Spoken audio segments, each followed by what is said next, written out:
Shalom,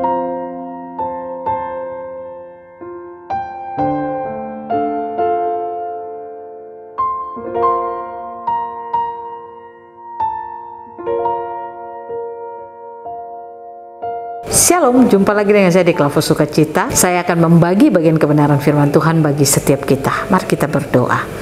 Kami siap mendengarkan firman-Mu. Kami percaya Roh Kudus akan singkapkan firman Tuhan bagi setiap kami. Amin.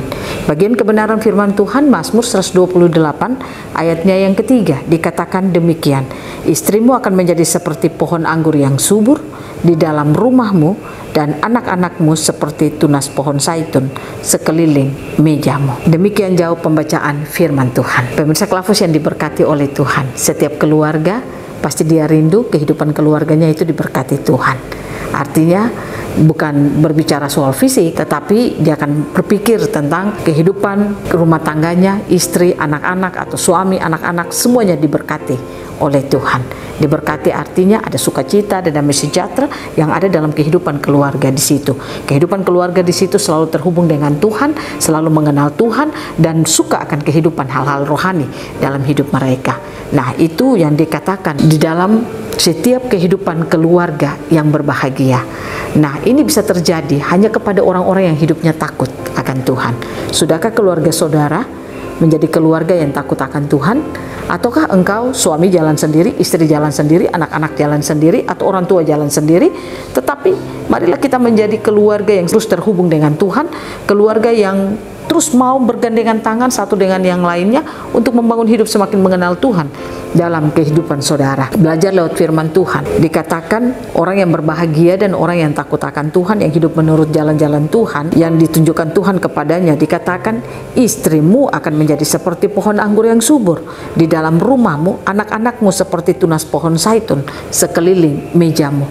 Artinya ayat ini mau katakan bahwa orang yang hidup takut akan Tuhan, kehidupan keluarganya itu pasti diberkati oleh Tuhan.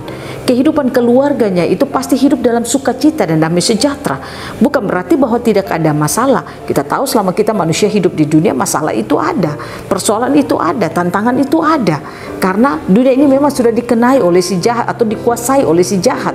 Tapi Alkitab mencatat bagi kita, kalau kita hidup takut Tuhan dan kita hidup menurut jalan-jalan yang ditunjukkan Tuhan bagi kita, maka pasti hidup kita ini akan diberkati oleh Tuhan. Keluarga kita akan diberkati oleh Tuhan. Ada banyak keluarga-keluarga Kristen hidup dalam kehancuran. Adik kakak hidup dalam ketidakkesenangan, hidup dalam iri hati satu dengan yang lainnya. Orang tua dan anak hidup tidak bersahabat dengan baik. Bahkan suami istri pun hidup tidak menjalin satu kehidupan yang baik. Ada banyak kekacauan yang terjadi.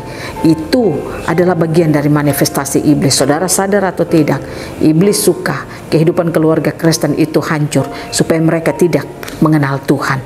Nah, oleh karena itu bangun kesadaran saudara, kalau hidupmu itu penuh dengan masalah, sampai sekarang ini engkau pun ada terus dalam masalah, antara adik dan kakak, antara saudara dan saudara, antara orang tua dan anak, saya katakan bagi saudara, itu tandanya bahwa engkau mulai hidup tidak takut akan Tuhan. Itu yang membuat sehingga iblis mengambil bagian dalam kehidupan saudara. Oleh karena itu mari kita bangun hidup kita takut akan Tuhan. Dengan cara apa? Pastikan saudara, engkau selalu memiliki hati yang haus dan lapar akan firman Tuhan. Engkau mau terus memberi hidupmu diisi lewat kebenaran-kebenaran firman Tuhan. Karena hanya dengan firman Tuhanlah yang memampukan saudara dan saya bisa melihat manifestasi iblis. Kita bisa melihat bahwa semua yang saya alami ini karena iblis yang bergerak.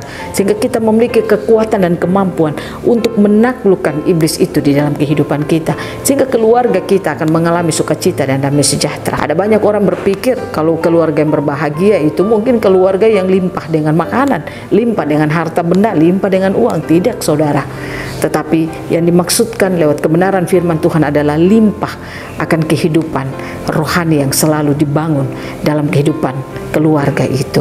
Ada sukacita, ada damai sejahtera, ada ketentraman, ada ketenangan, itu dimiliki oleh setiap keluarga. Nah, oleh karena itu Alkitab mencatat bagi hidup kita bahwa keluarga yang berbahagia adalah keluarga yang takut akan Tuhan. Keluarga yang berbahagia adalah keluarga yang hidup menurut jalan yang ditunjukkan Tuhan. Pastikan itu ada dalam keluarga saudara.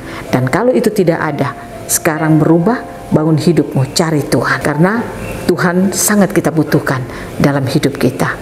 Sehingga masa-masa sulit yang akan kita alami memampukan kita akan bisa terus melihat Tuhan.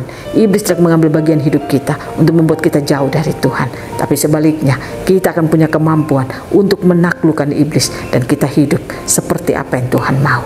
Tuhan Yesus memberkati kita, memampukan saudara dan saya untuk hidup menjadi keluarga yang berbahagia.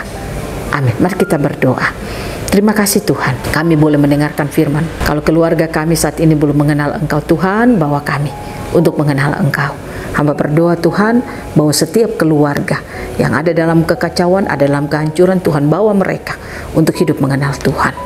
Biarlah Tuhan Yesus memberkati semua kami, agar iblis tidak mengambil bagian dalam hidup kami, tapi kami mampu untuk menaklukkan segala siasat jahat iblis dalam hidup kami. Amin. Shalom, Tuhan berkati kita semua.